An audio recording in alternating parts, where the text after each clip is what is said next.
From the studios of Books in Motion, this is Damon Abdallah reading Cozy Up to Terror, Book 7 in the Cozy Up series by Colin Conway. Now, let's begin with Chapter 1. Doyle Flanders lifted his arms in the air and roared, "Ah!" The woman's eyes widened. "Oh, my!" She clutched her daughter's shoulders and bent closer to the child's ear. "What do you think, Taylor? Are you scared?" The girl put her hands on her hips. "Not even close." "Maybe a little? It's Yango the Yeti, a real-life monster." The mother playfully shook her daughter. "Roar!" Taylor cocked her head as she studied Doyle. Then she pronounced with childlike confidence, "Abominable snowmen aren't real." Doyle lifted his arms higher and roared again. "Ah!"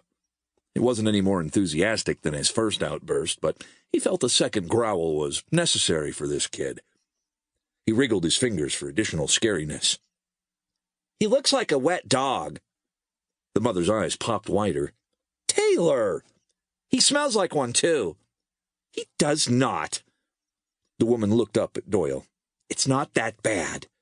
She whispered into her daughter's ear, but Doyle caught her words. "You take that back." "No." Once again the mother looked up at Doyle. "I am so sorry." She angled her head toward the kid. "She's at that age, you know." The woman appeared to be in her mid-30s, about Doyle's age. She wore a beige sweater that tightly hugged her shoulders, black jeans that wrapped her hips even tighter, and clunky tan boots that seemed a size too big for her feet. She appeared dressed for a date rather than a day at an amusement park. Taylor stood on her tiptoes. "There's a man's face behind the teeth. I told you he wasn't real." Doyle guessed the girl to be about 8. He got good at estimating the age of children while recently working as a mall Santa. The kid wore faded blue jeans and dirty Converse tennis shoes. Her black sweatshirt read, "Self-Rescuing Princess." The mother stared directly into the mouth of Doyle's abominable snowman helmet. "Oh, my." Her broad smile revealed perfect white teeth. "You are a handsome one, aren't you?" She pushed Taylor to the side so she could stand completely in front of Doyle. "How'd you land such a prominent gig? I mean, this is sort of a big deal, opening day and all." She flipped her long hair away from her shoulders. "I bet you're an actor. Have you done anything on the stage? My parents are prominent supporters of the community theater. We attend a lot of shows." Doyle shrugged with some difficulty because of the vintage costume's size and weight. "This is my first time." Taylor threw her arms into the air.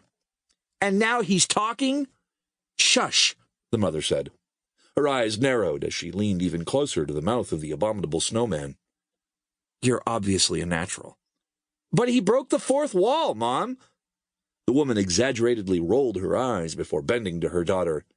"He broke the what now?" "The fourth wall. He broke character. That's what they call it on YouTube." "Ugh, again with the YouTube," the mother said. "Have you ever stopped to think maybe Yango talks?" "He doesn't." "How do you know?" "Because he isn't real either. They made him up." She pointed to an inflatable abominable snowman that stood next to the newest roller coaster at Lone Star Family Fun Time, Lindo Gatto's year-round amusement park. "He's a corporate goon." "He's not a goon," the mother said with exasperation. She turned to Doyle. "You're not a goon." Back to her daughter again, she said, "He's a mascot, honey." "Whatever. I just know he's not real." The kid sounded more mature than she looked.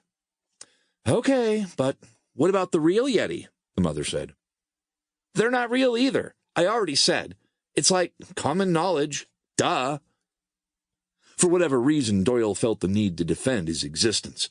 It must have been the stupid costume that brought out these strange feelings.